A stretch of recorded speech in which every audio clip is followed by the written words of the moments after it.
Hello everyone, Richard here. I'd just like to update you. I've had my Tuesday appointment with the consultant, Mr. Sheravasi, and yesterday I had my appointment with the physiotherapist. What happened on Tuesday is I went to Mr. Sheravasi and had the x-ray done. I'll show you the x-ray actually. There you go, took a photograph of it. As you can see, the bone has actually grown around all these screws. You can slightly see that, might be able to see the break there, and between the hand there and the ulna there's a huge gap. The gap used to be that big, tiny in comparison. It's almost like 3 times the size. So that's good. He said on a bone standpoint he doesn't want to see me anymore, but he's given me a 2-month open appointment to see him just in case I need to if something goes wrong, and not to lift over 40 kilograms for the next 6 weeks with this hand. A lot of people can't lift 40 kilograms with one hand anyway, so that's not a bad thing. So that was good. And he also said wean myself off this, my splint, 4 hours a day, things like that. Went to the physio yesterday, and she signed me off as well. Much to my surprise, 2 surprises in 1 week. Mr. Sheravasi said from a bone standpoint, I can drive. The physio says I can drive if I feel confident enough to be able to keep hold of the wheel in an accident or in an emergency. So that's that. Also, she says get rid of it. Only use it in case you could fall on it. So basically, if I go out walking in ice, if I go jogging, or if I'm carrying something heavy. So I need to keep it just for that. She did state that the muscle development, she was really impressed with how fast the muscle development's actually gone. That's probably why she signed me off earlier than everyone expected, which is fantastic. As she says that the muscle development normally takes between 18 months and 2 years to fully heal. Granted, I've only been at it for 4 months after the operation and 3 months doing the physio stuff. She's given me some new exercise to do, but I need to put my hand in and uncross the bones. It was very difficult to actually understand what she meant by uncrossing the bones. And that's basically getting your hand like that and bringing it down to your side. A little bit like that, I hope you can see that. And then bring the hand up and back, because I have been having problems between, if I tense like that, you can see a slight gap there, in between there. Pain along there, pain down there. They're muscles which have got ligaments running through them, and it's the ligaments which are having the problems.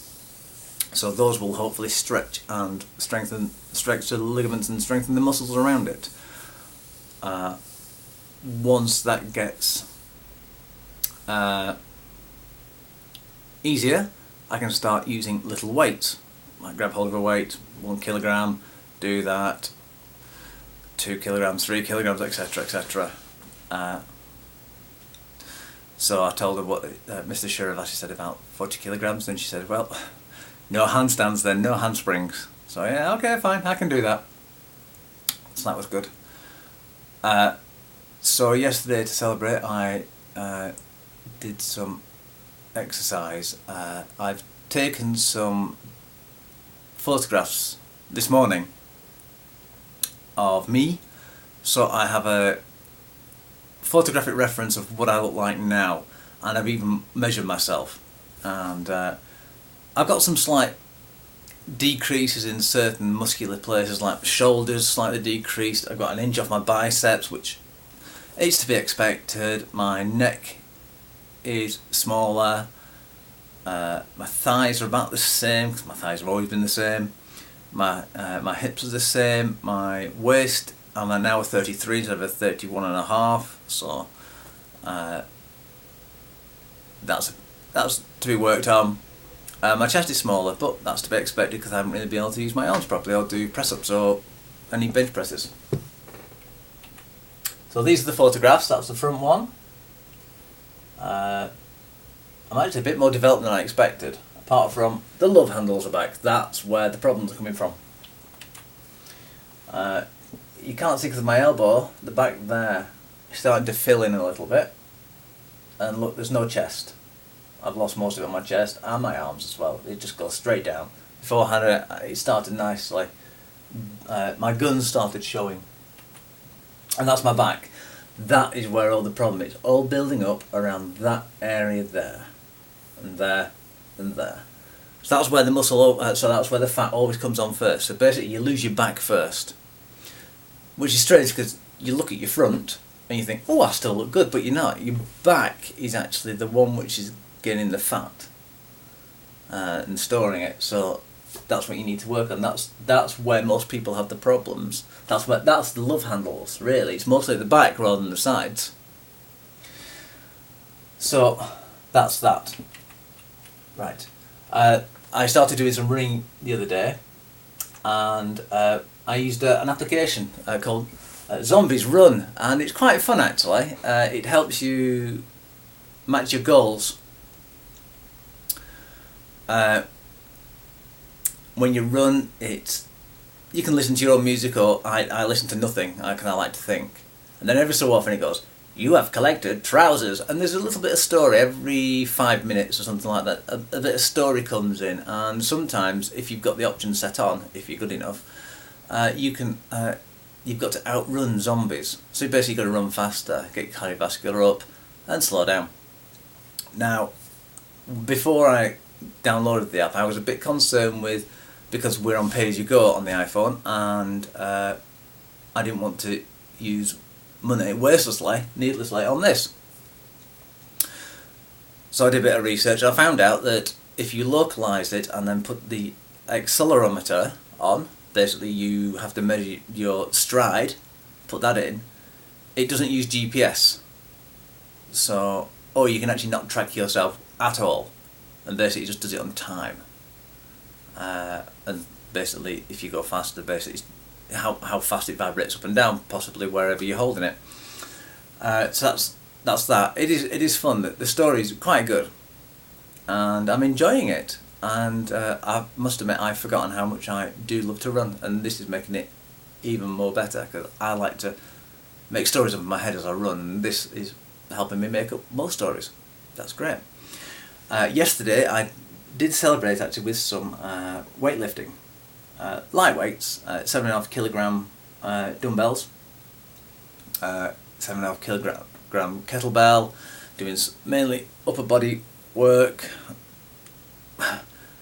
I still haven't, the one problem I do have at the moment is I can't flatten my hand out like that, so I can't do like proper pull-ups. I've got to do reverse grip pull-ups, but I shouldn't really be doing that anyway with only 40 kilograms being allowed in that. But I'm going to have to try and work on that, and that's what my exercises from the physio still got to be. But yes, I did some press-ups, but using press-up bars, so I wasn't flattening my hand out, I was doing that, and that helped a lot.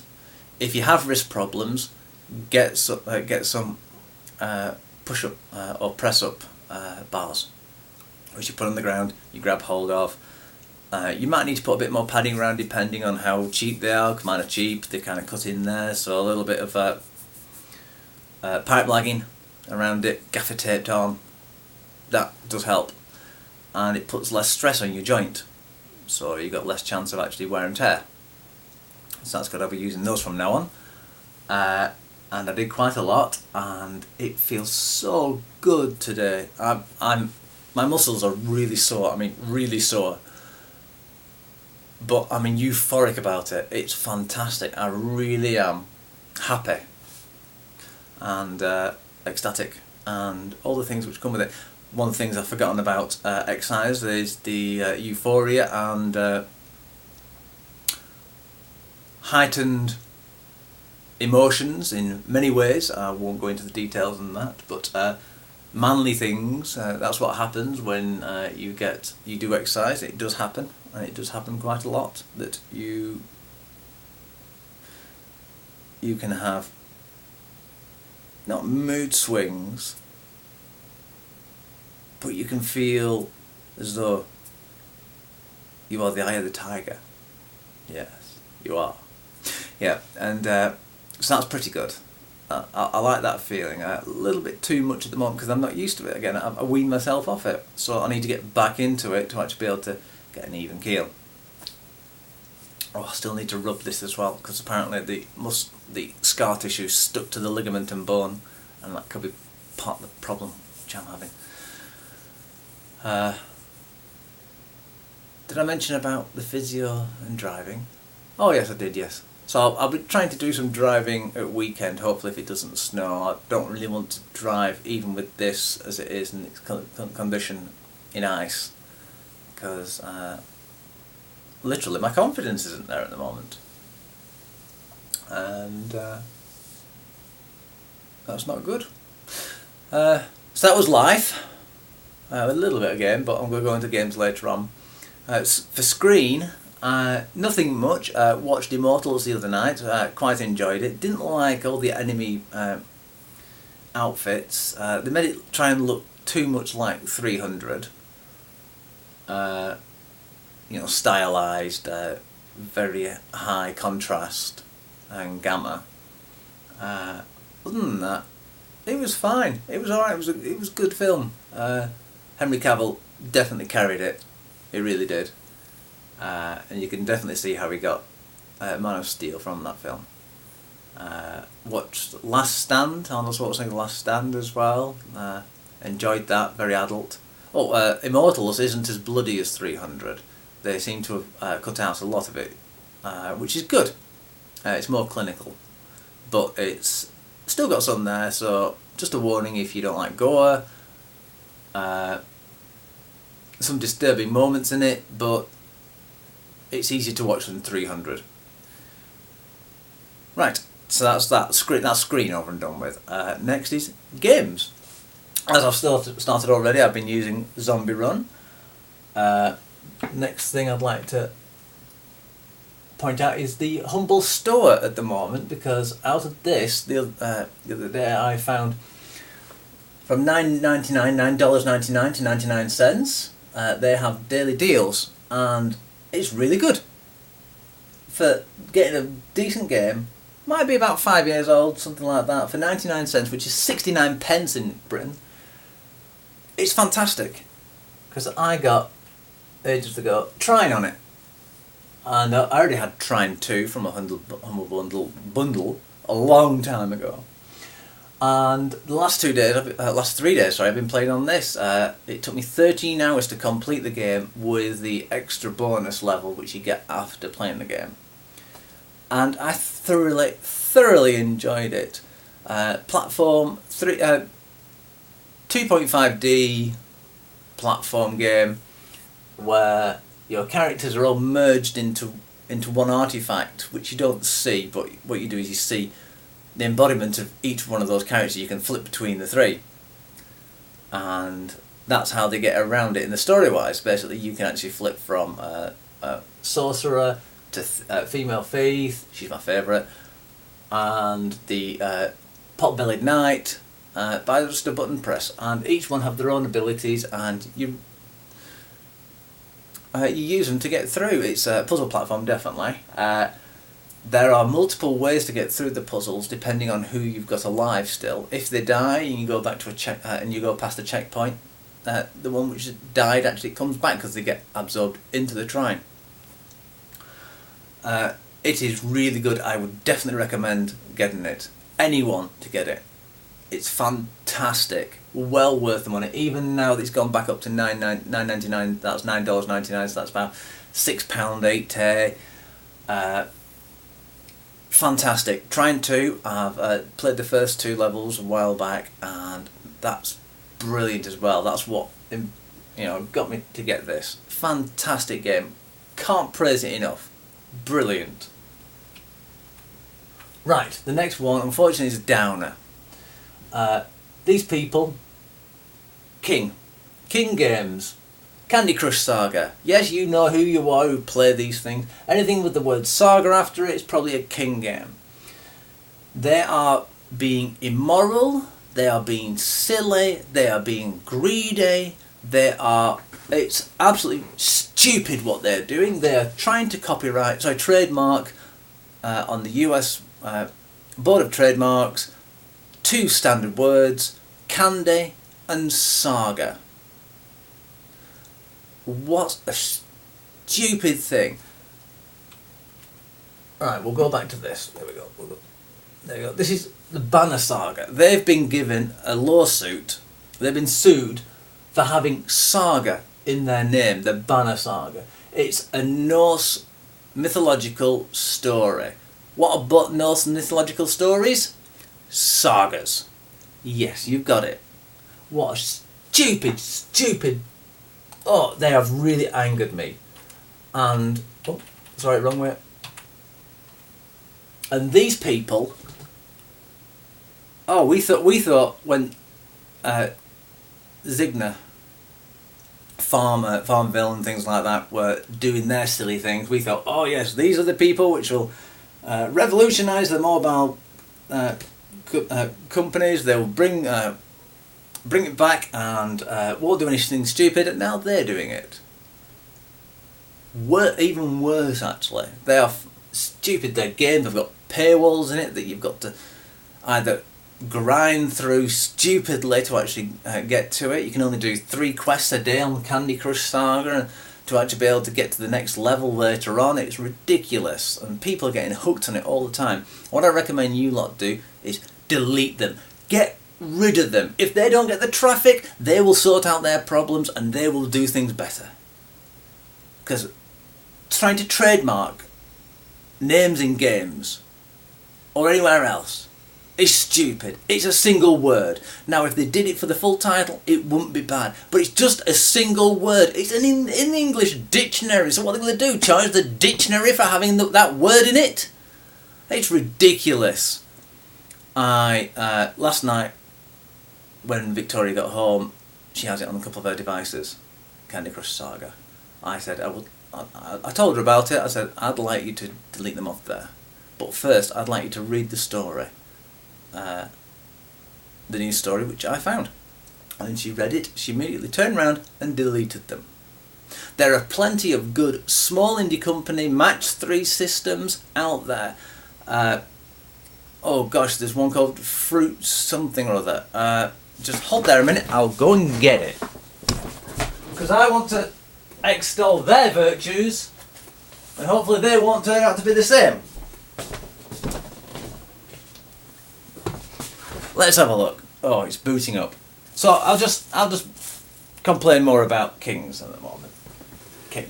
So yes, they are being really, really bad, and I am boycotting everything they do.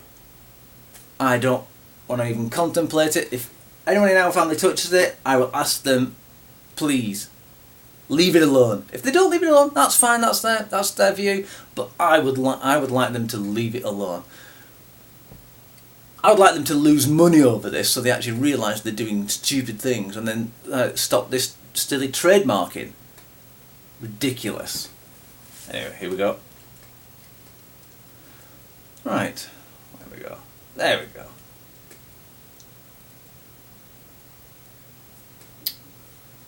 It's by Angry Birds as well, actually. So this one.